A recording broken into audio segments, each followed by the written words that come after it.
Good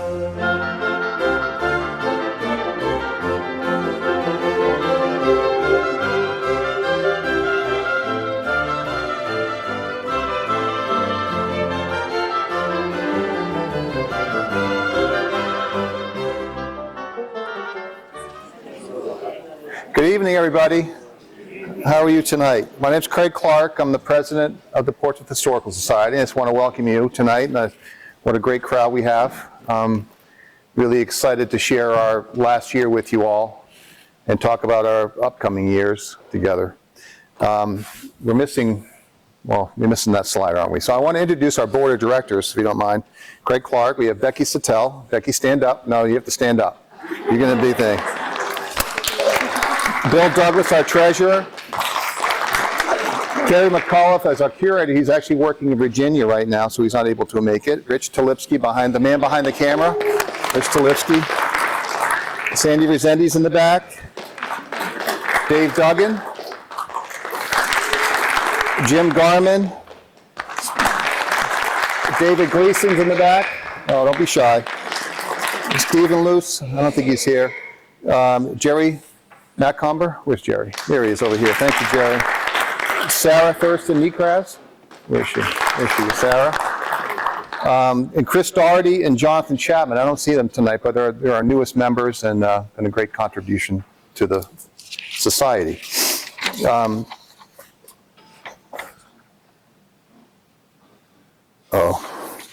There you go.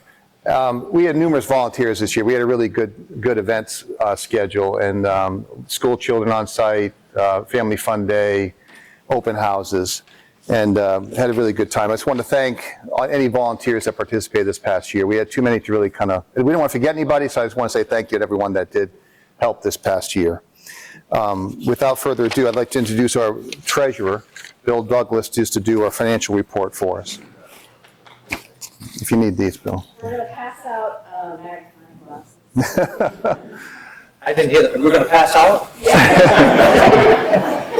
But don't do it until you see this good picture. It is a little bit of an eye test, but I would just summarize quickly for you that we had income totaling, and I'll use round numbers for the purposes of my remarks, about $45,000 against expenses of about $30,000. So we ended the year with an operating surplus of about $15,000, which is not uncommon that we finish with it. We are thrifty throughout the course of the year based upon the potential for revenue, particularly memberships that ebb and flow throughout the course of the year.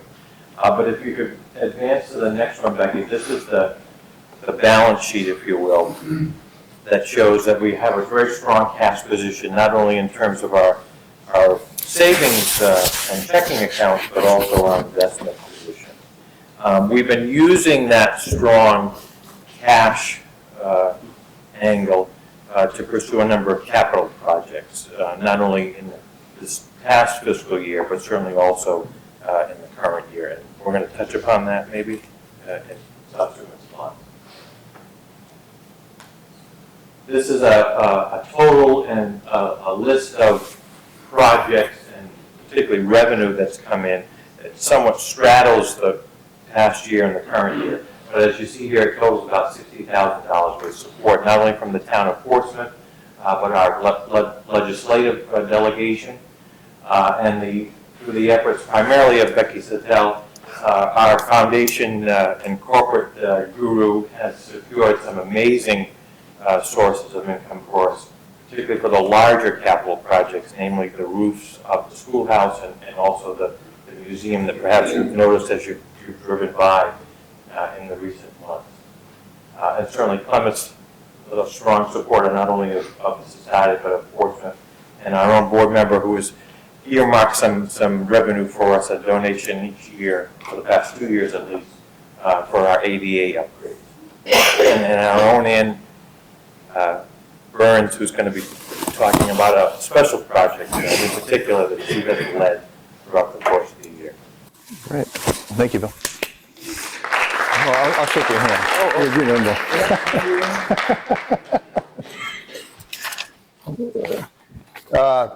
we had a process, we sponsored and held and were part of 24 total events this past year. There was 12 lectures listed above, all fantastic. One thing we're trying to do is reach out to other community members, not limit our talks just to the society, but this January we're hosting at Common Fence Point again, Jim's talk in Common Fence Point. And I was talking to Dave Gleason today about maybe work with Montauk Country Club about potential events there or working together. So it's one thing we're trying to do is not just stay in this facility, but really reach out to the community. But overall, it's we co-sponsor a couple events with the Battle of Rhode Island Association as well. Next slide. Where'd you go? Oh, previous one? Yeah. Again, we helped with the 100th anniversary of the Glen Manor House. That was a really nice event. There was over 120 people there. The 100th anniversary of the rededication of Butts Hill Fort was a great event. About 150 people attended that. That was primarily the Battle of Rhode Island that sponsored, but we were there participating as well. So we had a really busy year. We didn't start out thinking we were going to do that much, but boy, we sort of get roped into a lot of different things, but happy we could do that. Again, in addition to the 24 events and lectures, we had a combined, we estimated 1,500. We were involved with at least 1,500 different individuals through all those different events, which was excellent. One thing that we've been struggling with the society the past few years is that historically we've been open every Sunday during the summer months from 2 to 4, and it's taken a life of its own, hasn't it, Becky?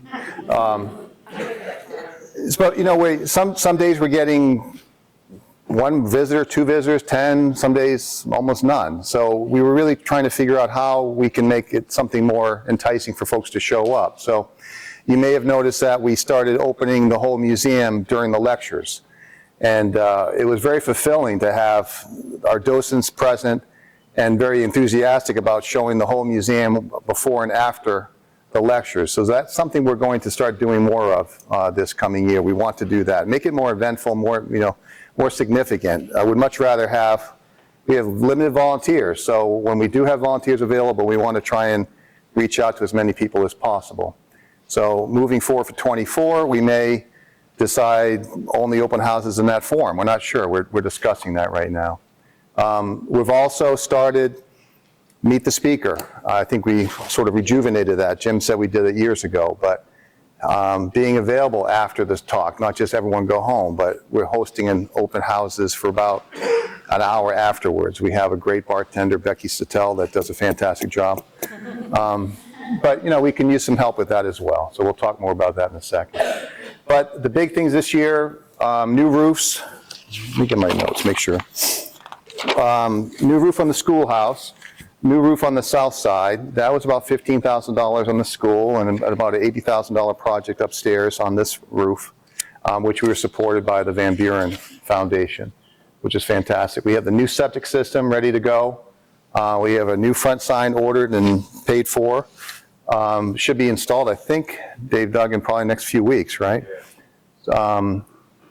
One thing I'm most excited, then we had lights downstairs put in. Becky found someone to refurbish our hallway light over there. I hope you notice it's a little bit brighter out there, which has all been great. One major accomplishment, in addition to the above, was the website. And you think that would work, Becky? The way it's working. Oh, wrong one. That's all right. Well, if you haven't been on our new website, I encourage you to please look at it. Key contributors to that website, Ray Necras really helped kick this off. And when you work in committees, I'm sure you've all worked in committees some form or fashion. It's always difficult to get everyone working together sometimes. But Ray did a great job of with the proposals to get us all on the same page. Rich Talipsky is always a big participant. Jonathan Chapman and Kerry McAuliffe, he really did most of the work on this, honestly. I think we all agree with that. And behind the scenes, he was sending emails at 2 in the morning to everybody or participating. I was sleeping very well, thank you. But he did a fantastic job. with that, and I wish he was here to thank him personally again. There's a, hold on one second, Becky. There's a couple of years ago, Ann Burns, my predecessor here, was committed to rejuvenating the Portsmouth flag. And it took about 2 years just to get everything coordinated, the colors, finding the vendors and everything else. So I'd like to invite Ann up here, please.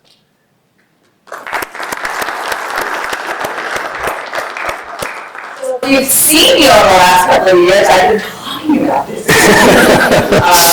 I personally like flags when I travel. It's just a nice hobby of mine it's like my souvenir thing. And a gentleman, a young man actually wrote an article. He went around and did analysis of all the flags in the city of Rhode Island, all the cities and towns, and he deemed the Portsmouth flag to be the nicest and the most interesting, with the most backstory, and the least used. And it's true. There's one in Town Hall, and then they had a few nylon ones in boxes. So I took it on as my pet project to have the town flag reproduced for sale for a couple of reasons. One, it's just beautiful, but two, town pride.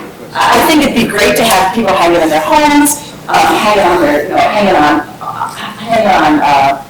on buildings. And what I've done, it took 2 years because, as Elizabeth Wilkie, who originally designed this flag, discovered, the colors they were trying to match going back to the town seal were very difficult, and we found the same thing. We finally found a manufacturer in California who would actually commit to having their artists match what we did sometimes. So I'll show it to you in a minute. But each flag is going to come with a little description of what they need, and also we're going to have more elaborate, more detailed information on our website.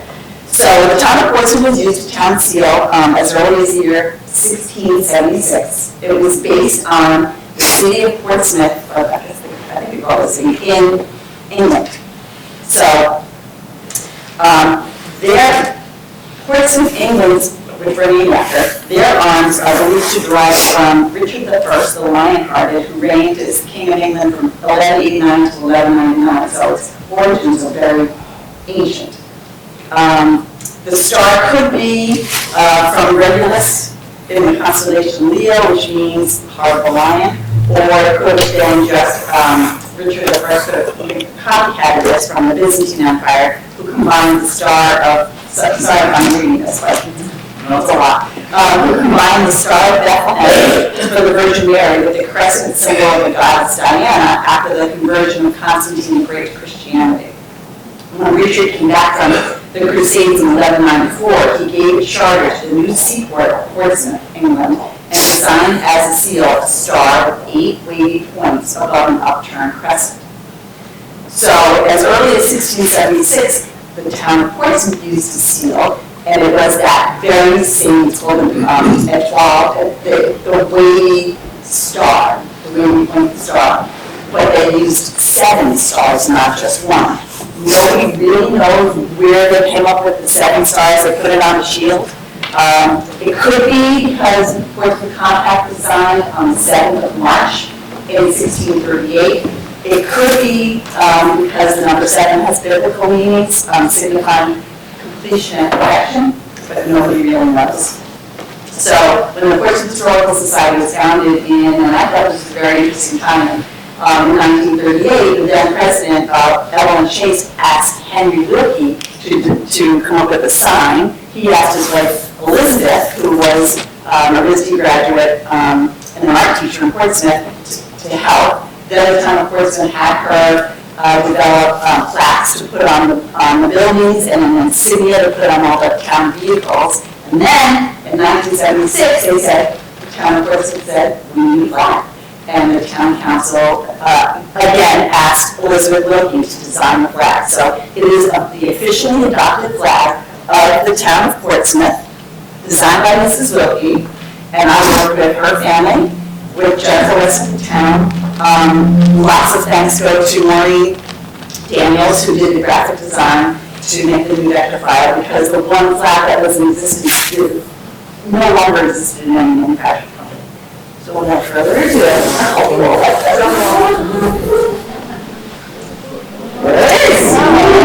other one too.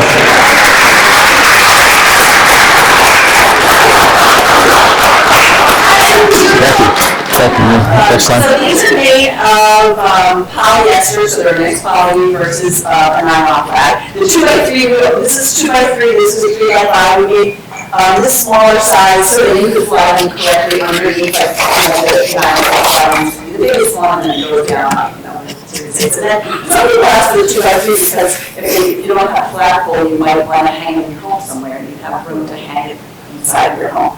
So today, they're available for sale. We already saw one. You too. The small size, and we priced these with a very small margin, and it's really because we like to get them out into circulation. We have 25 of each size for now. The small size is being sold for $65 if you're a member, it's $58. The large size is $85 if you're a member, they're $76. We also have for sale, when we have school children visit, we bought Portsmouth Society pencil stand-ups, so we can give them out. So somebody said we should sell these to top of the towers. So we do have supplies downstairs.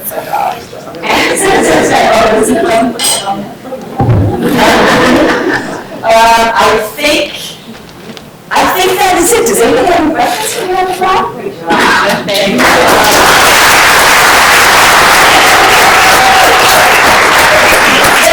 Christmas presents. See, that was your number. We should thank Patrick for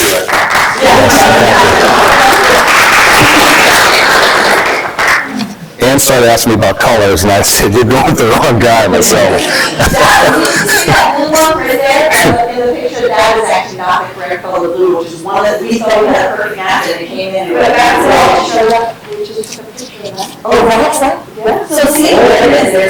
It's a real problem. They had azure blue. It was tough. But anyway, there it is now. All right. Thank you very much, Ann. It's been great. So at the 100th anniversary of the Glen Manor House, I asked some former members of the board there, like, who was responsible in 1972, Jim, or 1972?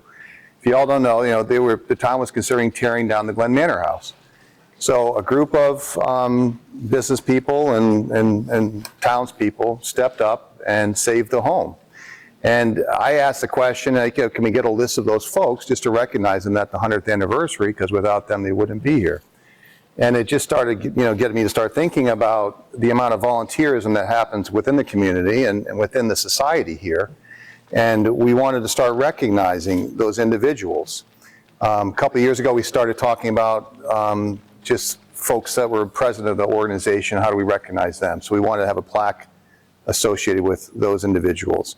What's really important to me is every board member, docent, and everyone else that's been associated with volunteering. Because, if you're a volunteer, you're a special person. You really are. You spend a lot of time and energy giving back to the community, and you should be recognized for that. And if you're a donor to the society as well, you're going to be recognized. We have some other things coming up we can talk about. But to that end, I need some help. I want some help from past board members or whoever, because next year at this time, I want to be able to have a list of all the board members that participated in as much as possible.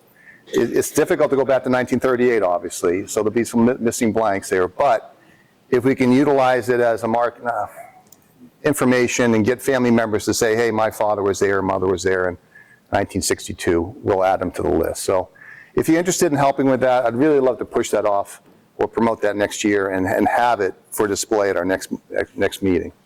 But we did accomplish this goal, and this took a lot of time and effort. I asked Ann to help with this project as well. And I'd like to invite Ann up here, and Jim Garman, please. Is Jill Munch, did she make it? No. Here, Ann, you hold this. You hold this. We'll get on the other side. We need a picture, I guess. I know, really. Over here. This is our our new president's plaque, which shows all the former presidents of the organization. You get in the middle. You get in the middle, hold it. Becky's going to take a picture. Okay. So it's interesting just to go back to 1938 to see who the people associated with the society were. And just want to thank Ann for doing this for us. And again, thank you very much. You should read the names. It's really interesting. It is interesting. But next year, I would love to have on our walls here everyone that's helped out with the society. Lois, I'm looking at you. Absolutely, because in the 5 years I've been involved, Doug Smith was a former member. He's passed away. Dave Fauscher, board members. That I'd like to recognize those individuals, and they contribute a lot to society and to the town. So again, You're never too old. no, not at all. Well, stay up here, Jim. Stay up here. Sorry, you're not done yet. Craig, he said you're never too old. I asked Jim how long he's been volunteering with the society. He said, ironically, 1973, 50 years, he's either been on a board member or contributing to Portsmouth history in the town. So I just want to recognize Jim Garman with this award. Thank you, Jim.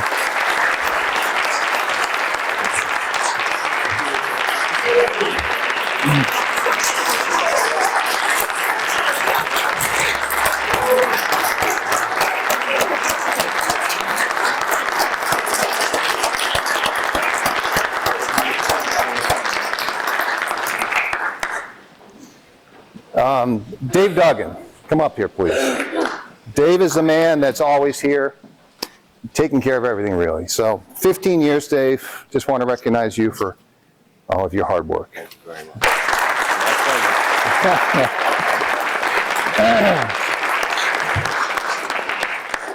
The man behind the camera. I don't know if anyone appreciates, but we have YouTubes on all of off our website, and Mr. Rich Talipsky has been involved since 2013, celebrating 10 years volunteering with us. So, Rich, come on up, please. We want to.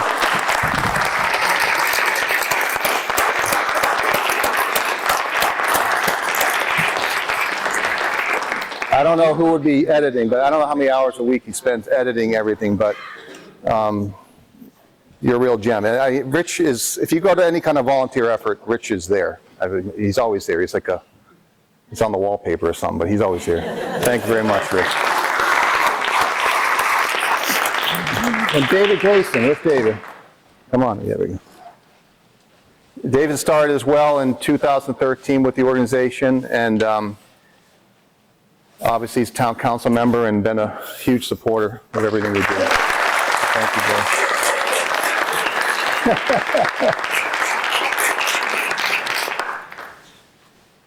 Oh, thank you.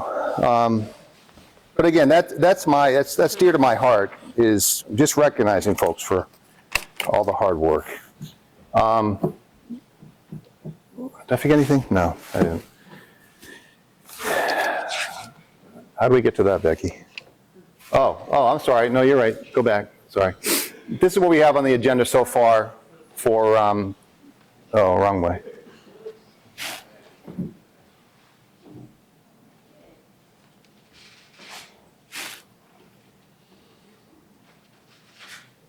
Oh, okay.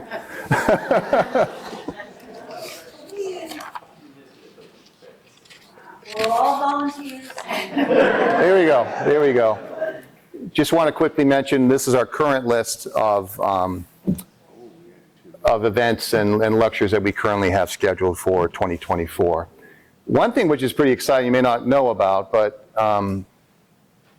Becky, why don't you talk about that? Can you talk about the hidden secrets in the museum? So we got an email from Rhode Island PBS, and they have a series that you may have seen. It's called Treasures in the Museum. And they go to different museums like us, bigger places like Hist in Connecticut, and they film little tidbits of information about the place. Not necessarily the whole story, but they like to go ahead and find things that are unexpected. So they came here a couple weeks ago. We had Jim spoke with them, and who else? And Stephen. And we just told them a little bit about some of the artifacts that we have here. So stay tuned. We'll put it on Facebook or send out an email when it's going to appear, but it'll be part of their series in the spring. So it's been a lot of fun. Thank you, Becky. Yay.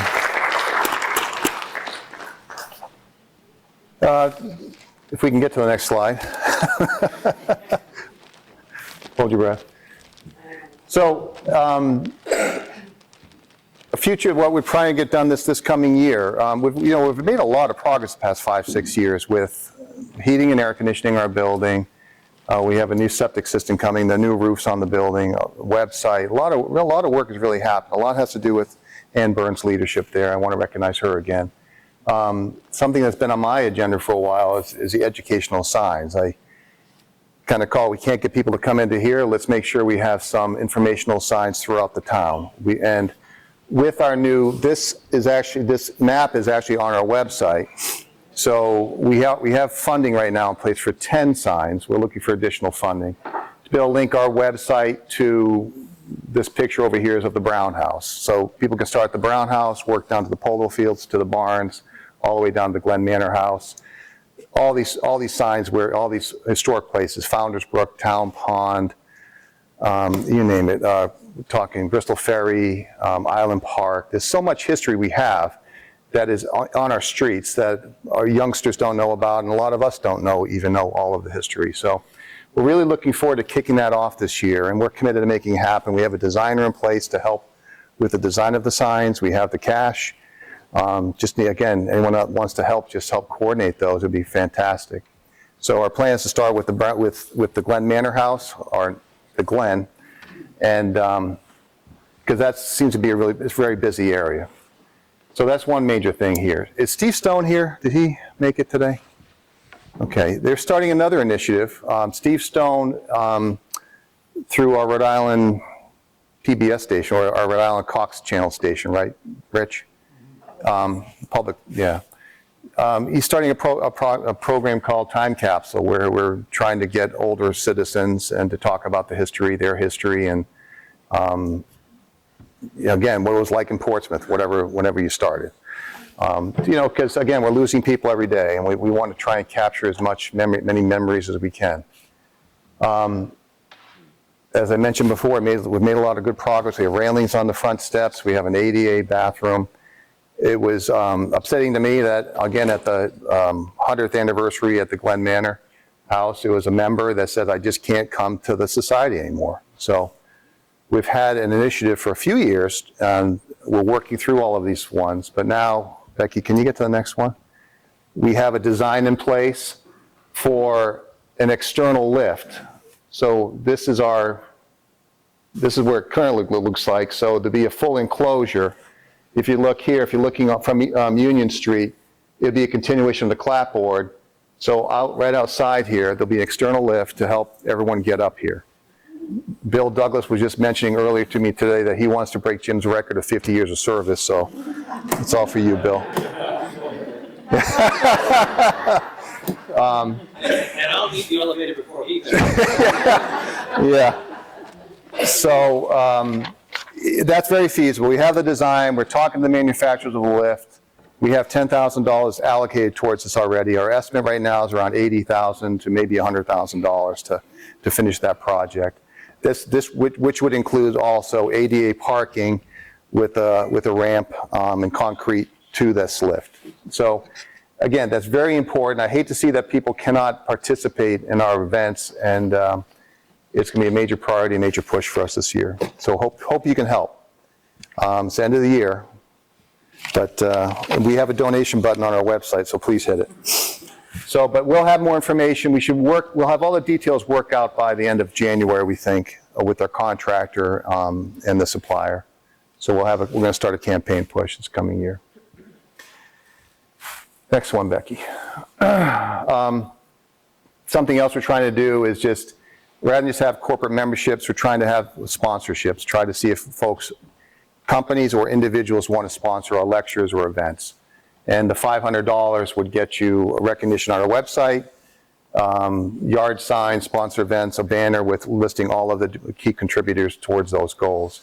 And it'll be an annual program. I get asked every day to sponsor Little League for a year, the dog park, and all these things. So we need to do this here to make it more substantial for the local business owners to be part of the community here. So if you know of a business that may want to be interested in helping us, please let me know. Becky, please. One of the things that keeps a place like this kind of fresh is when we get some contributions from you all that are related to Portsmouth history. This is a partial list of some of the things that we've received this year. If you are downstairs, you'll see there are some small bridge tables with local advertisements. That was one of the donations that came this year. We've got a whole collection from the Martin family that we haven't quite processed yet, but a lot of interesting things from them. Some memorabilia from Elmhurst and Melville. Richard North, I think I saw him here, he donated an atlas of Newport and vicinity of a street atlas. The Wilkie family has donated some maps. So we really appreciate it, and if you have anything that you think that you don't want to have at your house anymore, but that we might be interested in, just please let us know. One of the things that we did get that our curator found online, and we were quite excited about, are some digitized color and black and white film. And so, Yes, thank you, Becky. And I meant to mention this earlier, but Jim Garman has recently, he'd like to donate 2,000 slides of the collection of Portsmouth and Newport County. So I just wanted to thank Jim for that donation. And our plan is to have them digitized and on our website, so folks can come on and purchase one in different sizes and formats to utilize. But I think that, what everyone really enjoys, I've really enjoyed, and Jim's been a big participant in this, is our historical slide page or historical photo club on Facebook that it's really fun and interesting. I'm most excited about Jim's presentation tonight because I had a good fortune of knowing Jerry Lease and Mary Lou Lemieux. They were the Camara sisters that lived at the Brown House for their whole life, basically. Their father, Manuel Camara, was a foreman at the farm for his basic full career. And they would tell me stories about how it was growing up, and they would walk on the walls, and Mr. Nicholson would stop and give them a quarter to get off, which just made them get back on the wall for another quarter. And so it was really, really great to learn these stories from these great ladies. And we do have a video of them talking to school children from over 10 years ago. But when I first saw these films, I was just so excited because they just brought those stories to life. And what we're intending to do now, we actually just got these like 2 weeks ago. So we really haven't had a chance to do a full analysis of them, so to speak. But I know that Jim has talked with Missy Taylor here and about some of the stories in history. And so we're kind of looking at this more of Uncle Jim's going to show some family slides or family videos, and hopefully stop along the way and answer any questions that you may, we'll save the questions for later. But any questions for me, please ask me now, because I just want to end the presentation, and after the talk will be downstairs to take volunteer applications and donations for our new ADA lift. So without further ado, I'd like to introduce our town historian, Jim Garman, and board member.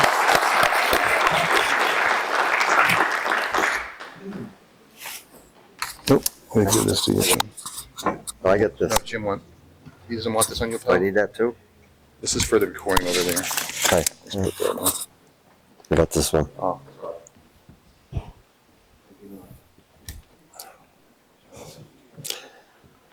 Okay, a little bit of an introduction before we start here. First of all, I'm I'm a little bit hoarse, so I'm on a microphone tonight. So if you can't, can you hear me in the back? Okay, good. Okay.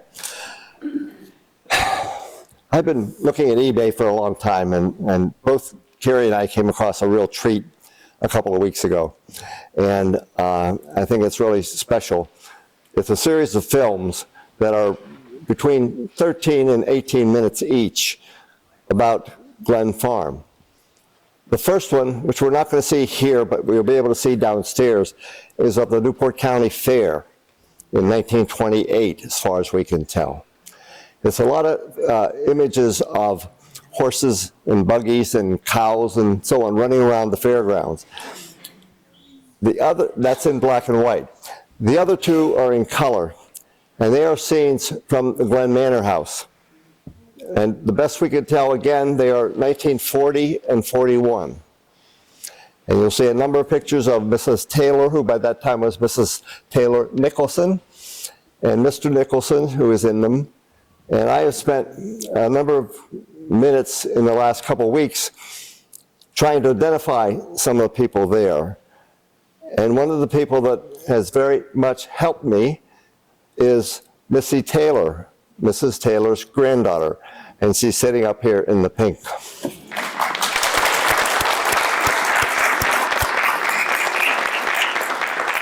And so if I make mistakes, it's her fault. She will have comments too, and she'll be around afterwards if you have questions. I think we're going to run straight through these. We have two of them to see, and they're about 13 or so minutes each. And I will comment on what I know about them. The scenery is sort of familiar, but it was a much more dramatic scene back in 1940 and 41. The flowers, the pond, everything were gorgeous. And you'll see as we go through this, everything from family dogs to people walking around to Guthrie Nicholson playing ball with his granddaughter, and a lot of other scenes of the manor house, including a number of scenes from apparently a picnic, a clam bake that they had for the working staff, and a lot of games that they played, potato races and things like that. You'll see that. So one of the things about home movies, as you all know, the scene changes very quickly. And it'll go from summertime walking around the pond to winter walking through the snow. So be prepared for that as we go through. I'm going to turn a little bit so I can get out of everybody's way and comment. I'm a little bit hoarse, that's why they put me on the microphone today. Okay, we'll start with the family dogs. Running through the yard. The yard. Beautiful dogs, they really are. Can everybody see? That's Mrs. Taylor sitting on the bench. What a place to play.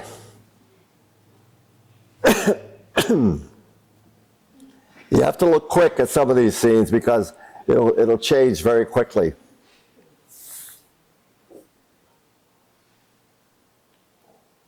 That, I believe, is Mrs. Taylor on the steps of the manor house with the dogs. Mrs. Taylor married Mr. Nicholson.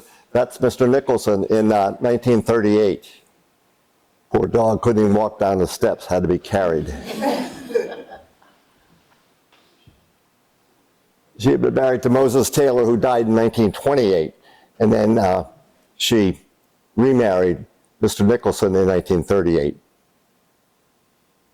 You'll see the landscaping of the manor house is absolutely spectacular.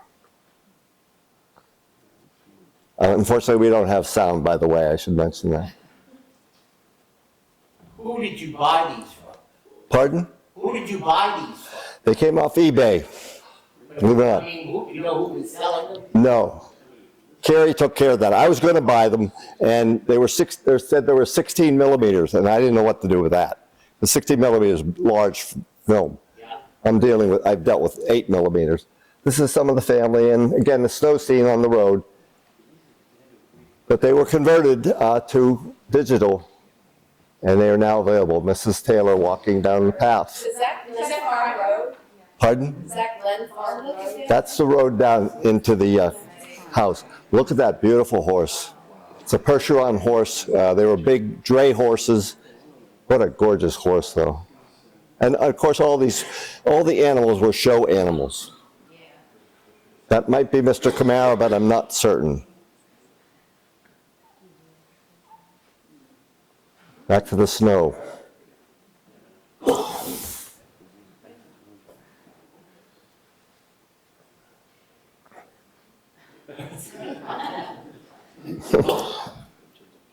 Poor dog sitting in the snow.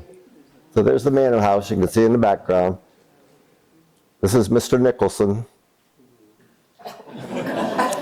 Made his wife walk through the depths of the snow. I've dealt with the manor house since 1972, and just dealing with still photographs, and all of a sudden seeing these people walking is such a treat. Beautiful Black Angus cows.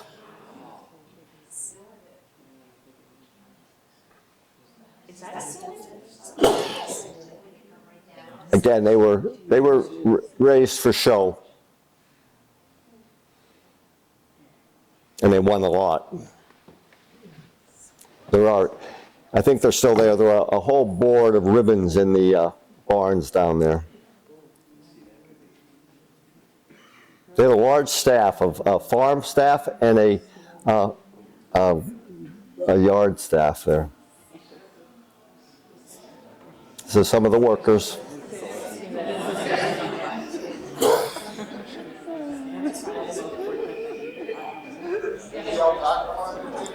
Pardon? That's at the farm. Yeah, you can see the buildings there. Is the alpaca farm?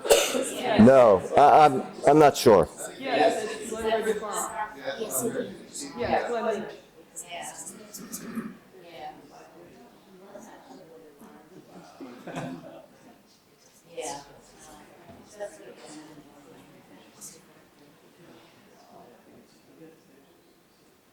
There's the dogs again.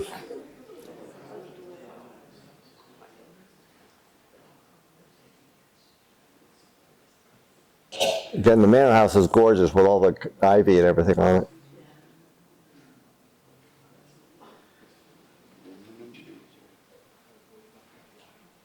(1940 or 41) is when these were. More dogs than you need. Now the horses. And we're still trying to identify the two women who are in this picture, and Missy's been helping me with that. And we think her, what relative? Cousins. Again, who were horse women. And look at those beautiful horses.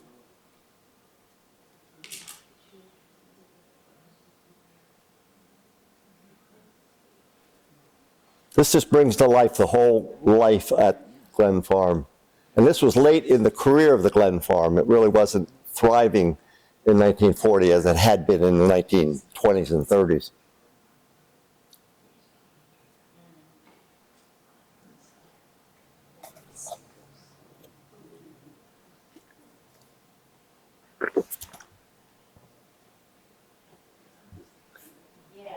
One of the things you'll see as we get into some of the house scenes is that everybody was expected during Guthrie Nicholson's time to dress formally.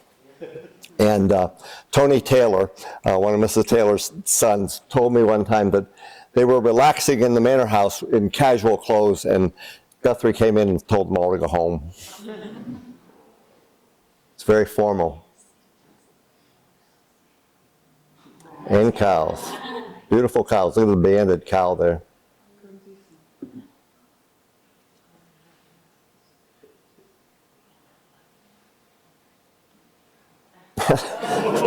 Don't ask me why.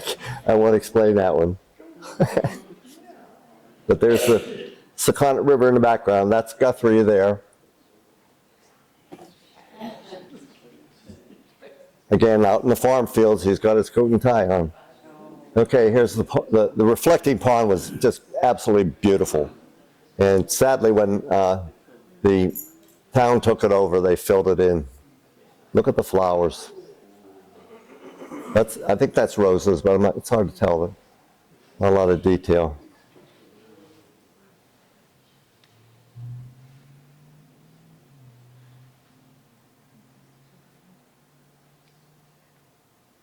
Great walking paths. Mrs. Taylor, all dressed up. Love the coat.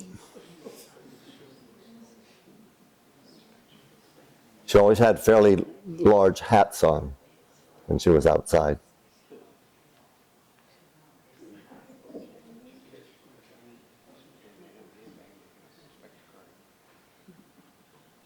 That's Guthrie's on the left there, and Mrs. Taylor.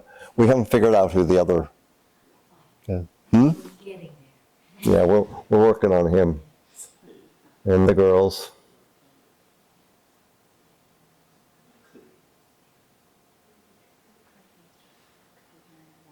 Typical home movies that a lot of us have. I have my own from 1940, and I think I'm going to get mine digitized in the process here.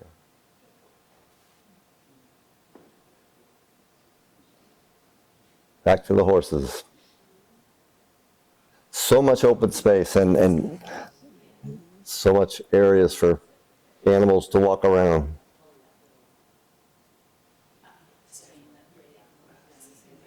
Those buildings are still there down by the farm, by the barn. Peacocks.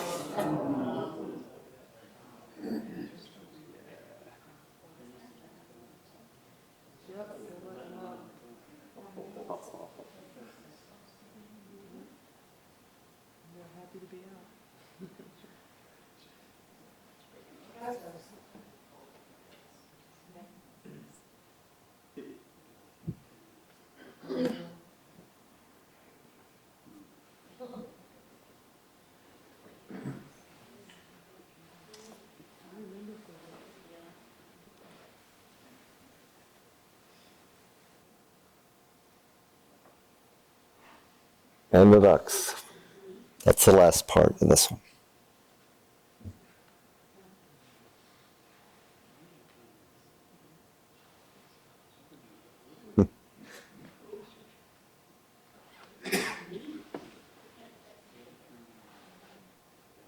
And Mrs. Taylor's feeding the birds or whatever.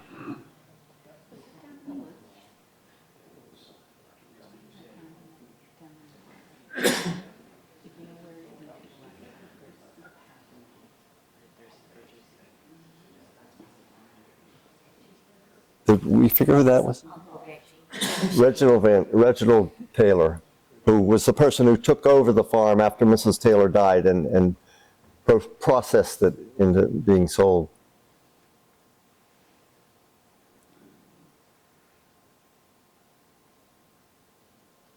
And that's Guthrie on the left again.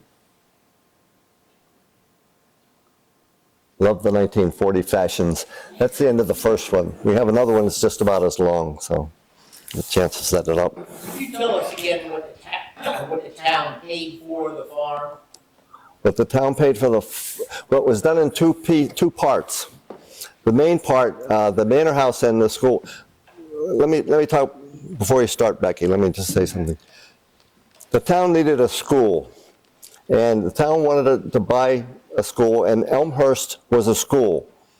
The town was having trouble with some of the schools that they had, and so we had town meetings. We had meetings over in the Glen to decide whether or not we should buy the school, Elmhurst School. And as it turned out, we only could buy Elmhurst School if we bought the manor house with it. And so the problem there was the school department said, what are we going to do with the manor house? And there were one or two councilmen who felt it should be bulldozed. Okay? So in 1972, Richard Cosimini, who many of you remember, and Barbara Kearney got a group together, and I was part of that. I was one of the first members of the committee to save the manor house. And so we did that and turned it into a wedding palace and meeting place and so on, and saved it over the course of the next couple of years. So the original price with the school was, I think it was $1,350,000. Okay. The manor house was sold to Elmhurst back in 1960, $175,000. So that was for about 13 or 14 acres, including the manor house, including the school. What's really ironic when you stop and think about it, if you ever drive down there, the manor house is still there. School isn't. Anyway, so I'll talk more about that a little bit at the end, but go ahead, let's start the second one.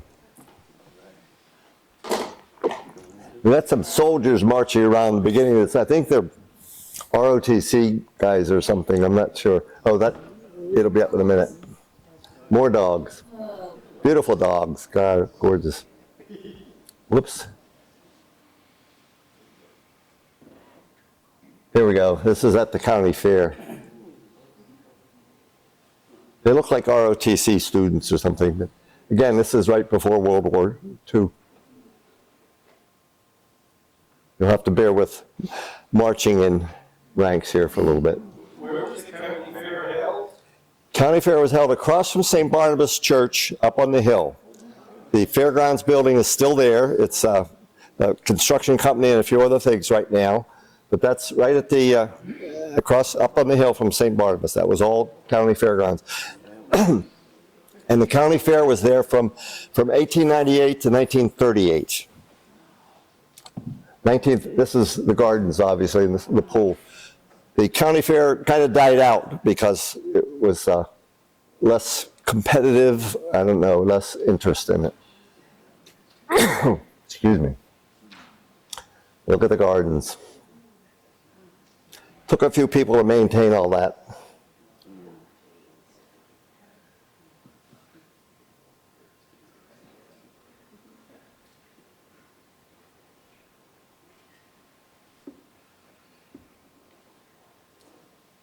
I'm a master gardener. I'm so envious of all this.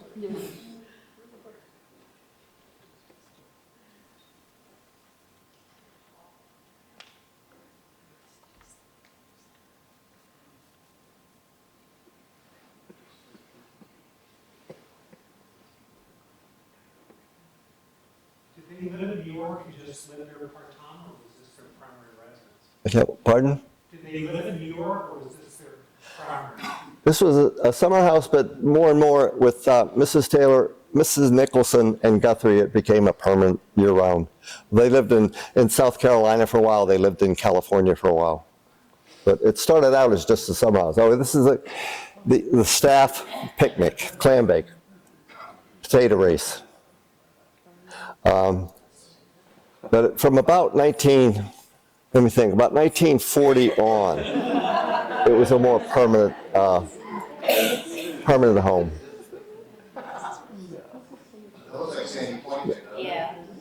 Yeah, they had homes in several places.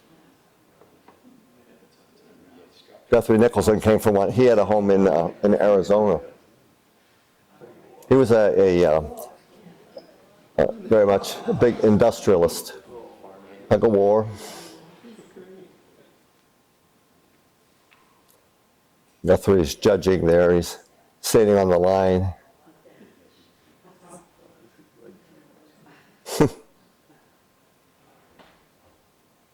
Yeah, that's just overlooking Sandy Point Beach, which, by the way, Mrs. Nicholson donated Sandy Point Beach to the town. And she donated a wing to the library and several other things. She was quite a donor to the town. And also the biggest taxpayer in the town in the 1930s. Here's the clam bake.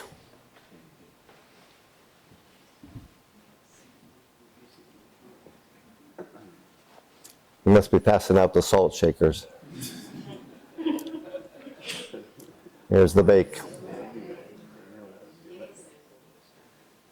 And back to the Black Angus again.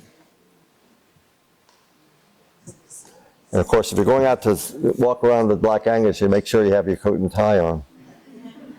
They're preparing them for the barbecue. I don't think so. But there's the Sakonnet River in the background, you can see that. And goats. There's the manor house itself.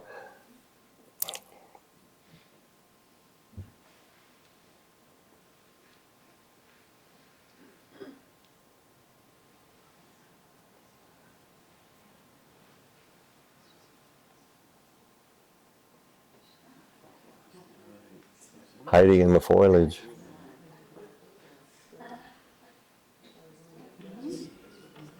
Not sure who that is. Probably Mrs. Taylor, but we're not sure.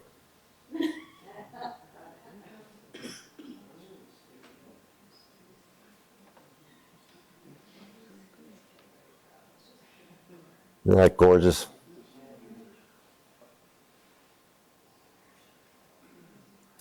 Mrs. Nicholson sat on that porch a lot and watched birds and flowers and everything.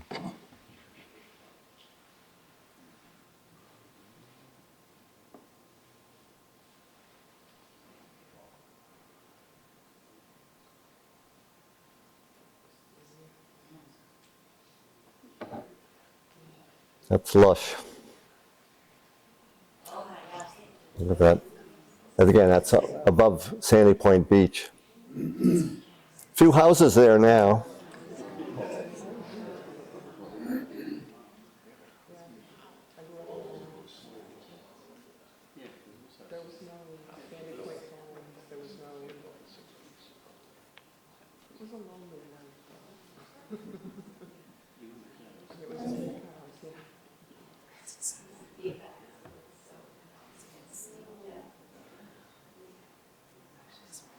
Looks like there's a big concrete wall there along the water. It says, I forget who's the girl. Do we know? Might be one of the daughters. And that's Tony, right?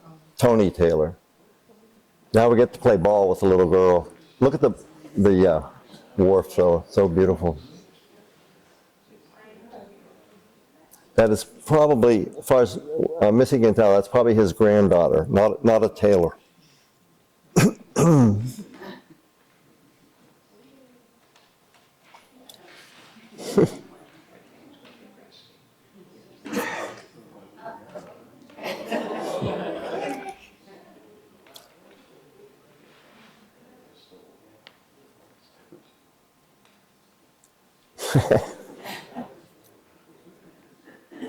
Guthrie Nicholson died in 1950, and Mrs. Taylor Nicholson in 1958.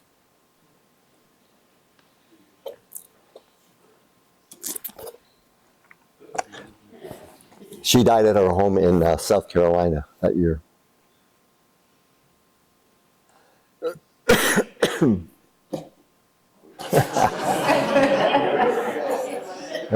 Dirty trick.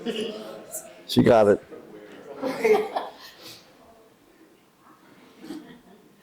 I think I'll quit, Grandpa.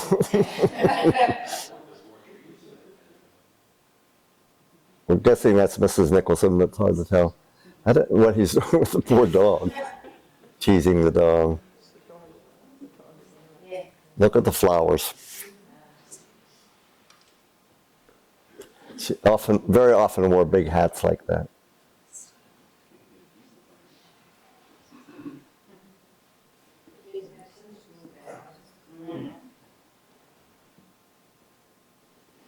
And that, do you know who that is? Patty? Yeah, one of her daughters.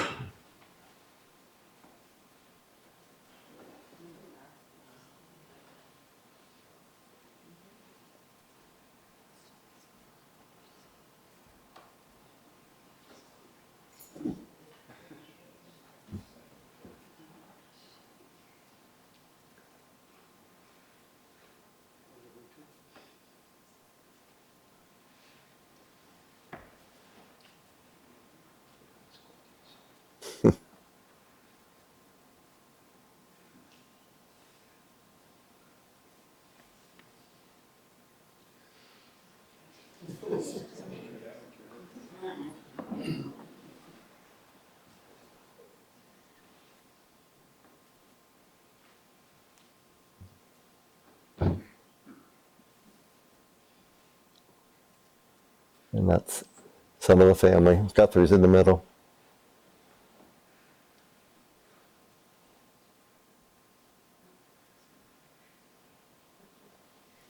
The pond was filled in after the town took ownership of it the fear was at that point that it was going to become a wedding palace. There might be a few brides in that pond. Where was the pond? Where was the pond located? Right outside off the porch. Yeah, right in that big yard there. Where we sit at the American Band Concert. Typical home movies, a lot of people have home movies like this, and I have them, and mine are in black and white though. And we're back to the potato race. And, but you know, it's just such a treasure to see things you've only seen a straight image of, all of a sudden walking around and interacting. Much to be said for home movies. You're not going to run. He must be behind. This is almost the end, by the way. Oh, potato bag race.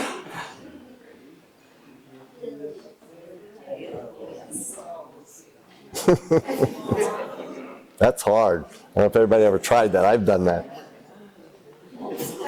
It's hard if you want to compete and try to win.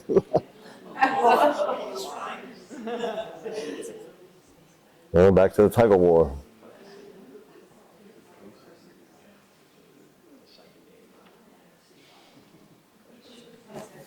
Three-legged race.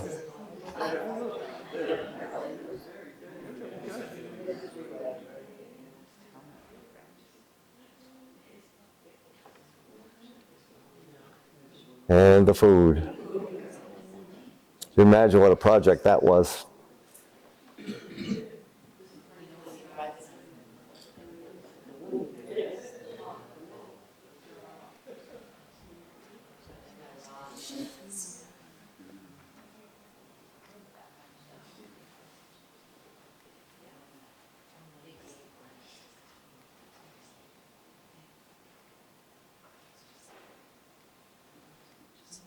Summer to winter.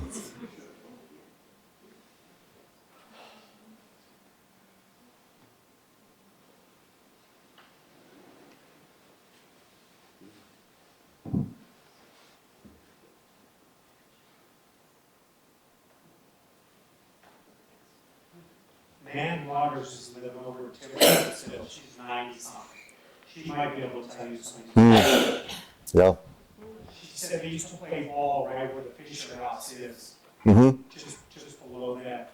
And the dump was on the other side of that road. Yeah. Looks like Glen Hill. It's right where her house is.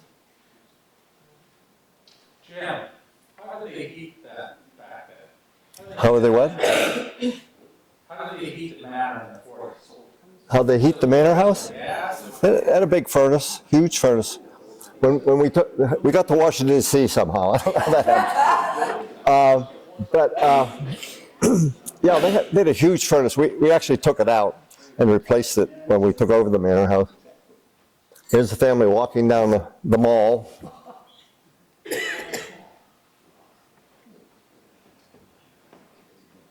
Actually burned coal.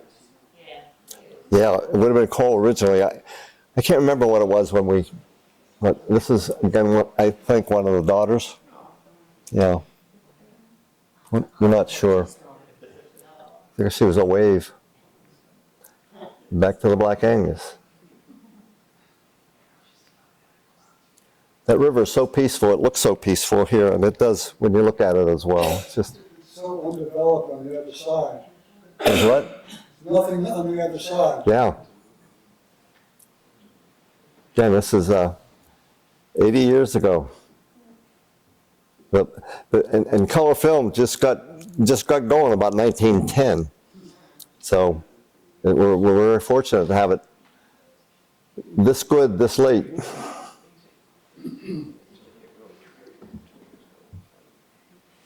It's just about at the end.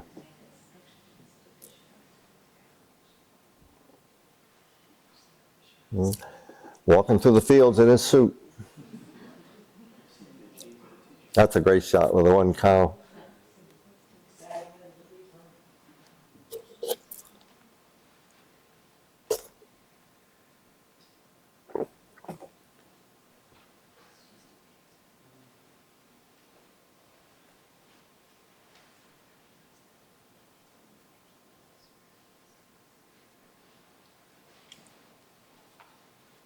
gives you a real good feeling about the Gentleman Farms, which we're right in the middle of here with Oakland, Sandy Point, and the Glen, and what the whole part of South Portsmouth was like in this period, and actually particularly from about 1885 to about 1940 or 45.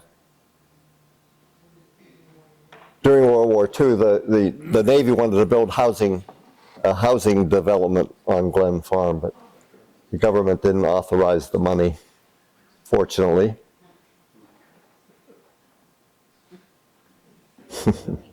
That's it. I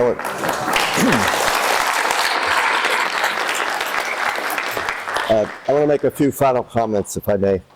First of all, there are 3 films. We've seen 2 of them. The other one is, as I said before, the Newport County Fair. It's in black and white, and it's from probably 1925. All 3 of these are on our TV set downstairs, so you'll be able to see them down there during the reception. Again, my association with the Manor House began in 1972, and I've excuse me. I've collected a lot of information from members of the family and from a lot of other people, and particularly from Missy, who's sitting right here, has given me a lot of information about it. It's a very special part of Portsmouth's history, and as I have studied Portsmouth history for about 50 years or so, I find this is one of the most fascinating parts. You can find, history of Newport, you can find all kinds of stuff there. This is really special because it's uniquely Portsmouth, and I think that's really what's special about it. And we're so fortunate to have the information that we have, and the films and the photographs and things like that as well.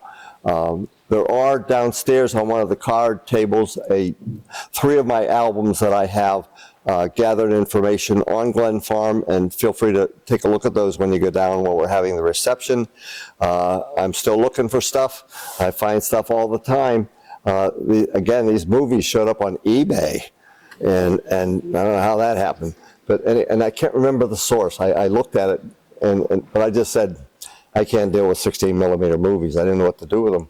But it's really special because it's a time warp. You really get into 1940 on Glen Farm and what life was like there, and not just the parading around the pond and so on, but the animals and people interacting with the animals and so on. It's all really special. So I think that really it's a special treat for us to have. The good thing about things like these films is that they are interchangeable. I mean, they can be passed on. I mean, I'm going to give them to Missy, for example, and it's her family. She wasn't there then, but we're still going to let her see the movies. Is there anything, Missy? Anything you'd like to say? No, she's shy. She's not going to say much. But I will. I just very much want to thank you, Jim, for being such a faithful, good steward. Thank you, Missy. I appreciate that.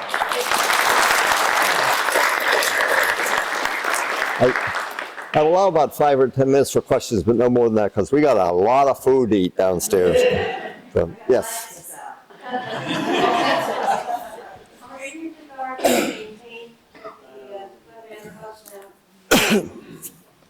What happened when the curators came, when we set up the Manor House, we had a curator who took care of the house but didn't do anything outside. Then we got Katie and Don, and Katie and Don especially did a lot with the gardens and restored a lot of them. Not to what you saw in the films here, but he did a nice job of really fixing them up. They were there about 30 years, and they just left about a year ago and moved back to Scotland. But Don did a good job of restoring some of the gardens, but they had probably 40 people doing the grounds and another 40 on the farm. So, I mean, it was just a massive project. Within the last 7 or 8 months, a caterer, Moran's, have taken over the administration for the town of the Manor House. I'm not up to date on what's been done in that time. Probably not much. One more quick question. We knew the Fishes very well. They lived in big yellow house. Yep. He was I guess he was the curator. He was a manager. Manager. And she had shown me houses that they were their own photographs. They arrived, I believe, she said 1935, and they were wonderful. It was walking through the Glen, wild daffodils. Yeah. So I'm just wondering, did somebody donate that to you when she died? What happened was that one of the things that I got access to were a series of glass plate negatives, and they were color. And I printed them. I had my own darkroom, and I printed them. I did not print them all that well. They're a little bit, they're too green, let me put it that way. And the flowers don't show up enough. But those are in my albums downstairs, those copies of those glass plates, and I don't know what happened to the original. The albums were wonderful. Yeah, it's just, So you didn't get that. we got some stuff out of the manor house. We have, the Historical Society had a closet down there with costumes in it. And do we take them all, or are they still there? They're still there. They're still there. So and about, I can't remember what it was, 1978 or 80, we had a fashion show with those clothes, which was really fun. I have a lot of photographs from that. My wife was involved in that. But there's still archives around somewhere. And yeah, I knew Mrs. Fisher. But the sale of the Fisher's house, which was on Sandy Point Avenue, on the corner of Glen Road. Mrs. Fisher, after Mrs. Fisher died, they allowed her to stay there in that house until she died, and then they sold it. That was the last piece of Glen Farm to be sold, really. And but it was it's a Children, they only had a niece, I think it was. yeah. Jane was big old through everything. Right? Yeah. Be ashamed It really, I mean, it's a, the manor house, Mrs. Nicholson died in 1958. The school from Providence came in 61. They were there till about 68, and then it was sold. So it passed through several hands over a period of a decade. And they actually used the manor house as a dormitory for boarding students. And I can remember being a teacher at the Abbey, and they would have a party some Sunday afternoon or something like that, and we had to go chaperone at the manor house. This was probably 1966 or 67. But it's a hidden treasure. Yeah, probably half the people. How many people have ever been there? Let's show of hands. Maybe half of you. Yeah, it's gorgeous. It's absolutely gorgeous. And it's been restored very well. Richard Cosimini and Barbara Kearney raised so much money and got involved in cleaning it up. It was abandoned for about 10 years.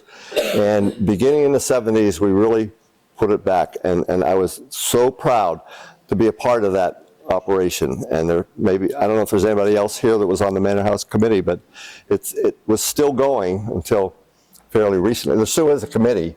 But it's pretty much been taken over by the caterer. And the town gets so many days that they can use it for various functions, like 4th of July and things like that.